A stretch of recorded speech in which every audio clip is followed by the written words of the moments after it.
There are not a lot of districts that have 9 teams in them, but those that do begin district play this week, and that includes Mesquite Poteet. Welcome to the pregame show. I'm Ted Madden. But before we look at what's to come, let's look back at what happened this past weekend around Mesquite ISD. West and Poteet played the 32nd game of their rivalry that has been continuous since Poteet's first varsity season in 1990. The Pirates jumped out to a 12-0 halftime lead. Joey Shaw scored both touchdowns, and for the game, he ran for 170 yards on 26 carries. Big game for him. The Wranglers came out a different team in the second half, and when Craig Dale threw this touchdown pass to TJ Turner, West had a 19-12 lead in the fourth quarter. A few minutes later, West had an errant snap, and Poteet's Kevin Long won the race to the football and recovered it for a touchdown. The extra point tied the game at 19. This ended up being one of the most competitive games in this rivalry, and Nico Aguilar, who is also the starting quarterback, kicked the game-winning field goal with 6 seconds remaining to lift Poteet to the 22-19 victory. We've known he can kick, but to be able to come in as the starting quarterback, play the game he did, put us in position to win the game late, and then actually get the game-winning field goal, you don't see that often, and it was special. It was fun. Poteet plays its first district game against Thomas Jefferson Friday at 7:30 at Lowe's Sports Complex in North Dallas. The Pirate defense held West to 183 yards of total offense.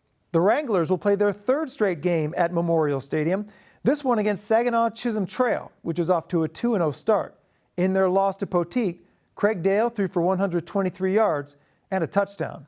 The Skeeters had their first home game of the season against South Grand Prairie. Mesquite got off to a great start, scoring on its first drive on a pass from Chance Edwards to Samaj Lee, and the Skeeters had a 7-0 lead. The Warriors came back to take a 15-7 advantage and were looking for more, but Kumasi Bernard intercepted the pass. That set up a field goal for the Skeeters, but they lose to South Grand Prairie 28-10. Mesquite plays the other Grand Prairie team this week. They're the OGs, or the OGP, Original Grand Prairie. The Skeeter defense played well, allowing only 168 yards of total offense.